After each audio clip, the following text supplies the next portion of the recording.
Hello বন্ধুরা, আমাদের channel সবাইকে স্বাগত জানাই। তো এই ভিডিও আজকে রিভিউ করবো ফ্রন্ট অফ ক্লাস এই মুভিটি। তো চলুন না সময় নষ্ট করে ভিডিওটি শুরু করা যাক।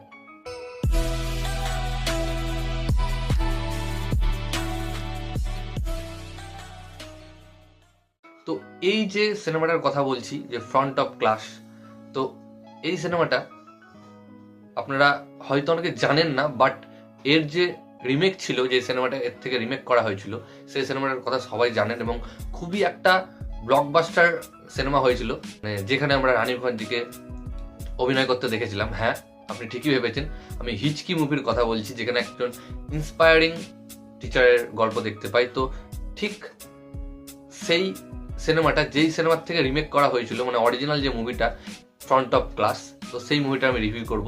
তো এই মুভিটা আমি নেটফ্লিক্সে দেখেছি, যেটা ইংলিশ তার অরিজিনাল ল্যাঙ্গুয়েজে রয়েছে, হিন্দিতে নেই। তো এতদিন আমি কেন দেখলাম, হঠাৎ করে একটা আমার সামনে ক্লিপ এসেছিল, তো এই ধরনের সিনেমা দেখেছি লাগছে, তো গিয়ে একবার চেক আউট করি। তো চেক আউট করলাম এবং প্রথমে বুঝতে পেরে গেছিলাম যে হ্যাঁ, যে এই ধরনের সিনেমা আমি দেখেছি। তো ওই অরিজিনাল সিনেমাটা হিচকি, মানে ওই সিনেমাটা কি ছিল, হিচকি ছিল।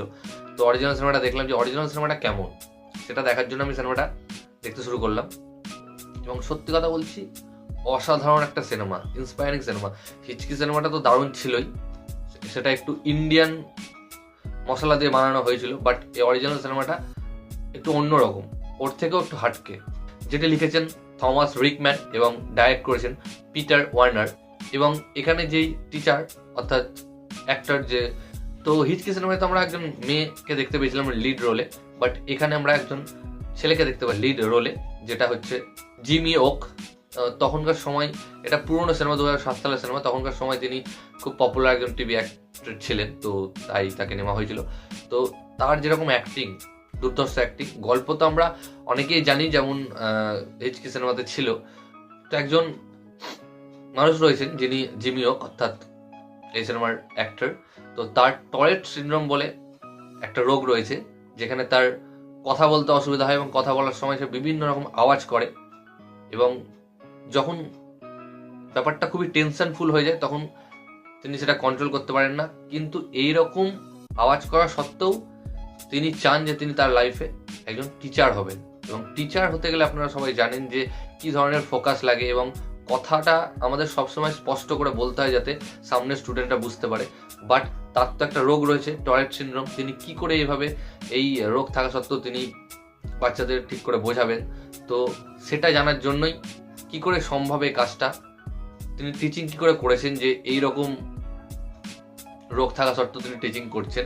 এবং এই সিনেমাটা একটা কিন্তু ইন্সপায়ারিং স্টোরি, ট্রু স্টোরি থেকে মানে গল্প থেকে ইন্সপায়ার, মানে হচ্ছে এই যে লোকটা রয়েছে অরিজিনাল একজন ব্যক্তি, তিনি এই কাজটা করে দেখিয়েছিলেন এবং তারই গল্প দেখানো হয়েছে আমাদের অভিনয়ের মাধ্যমে, সিনেমার মাধ্যমে। তো দুর্দান্ত একটা ইন্সপায়ারিং সিনেমা। বাট হিচকি যদি আপনারা দেখে থাকেন, হিচকির থেকে একটু আলাদা। হিচকিতে আমরা একটু অন্য ধরনের ইন্ডিয়ান তড়কা দিয়ে একটু অন্য ধরনের দেখেছিলাম, বাট এটা একটু অন্য ধরনের সিনেমা। এবং লাস্টের যে স্পিচটা তাকে তিনি দেন, খুবই ইন্সপায়ারিং স্পিচ, যে তাকে এই টিচার এই যে ইন্সপায়ার করেছে, সেটা তার রোগটা ইন্সপায়ার করেছে, টরেট সিনড্রোমই ইন্সপায়ার করেছে। এই রোগটা হয়তো না থাকলে আমি এই জায়গায় হয়তো পৌঁছাতে পারতাম না। খুবই ইন্সপায়ারিং একটা গল্প, আপনারা দেখুন, খুবই ভালো লাগবে। যেটা নেটফ্লিক্সে অ্যাভেলেবেল রয়েছে, বাট ইংলিশে আপনাদের দেখতে হবে। তো এই ভিডিওটা এতটুকুই গাইস। ভিডিওটি ভালো লাগলে অবশ্যই ভিডিওটাকে লাইক, কমেন্ট, শেয়ার, আমার চ্যানেলটিকে সাবস্ক্রাইব করুন এবং আমাদের ইনস্টাগ্রামে ফলো করতে পারেন। লিঙ্ক আমি ডেসক্রিপশনে দিয়ে দেবো ভিডিওটি দেখার জন্য। থ্যাংক ইউ, ধন্যবাদ।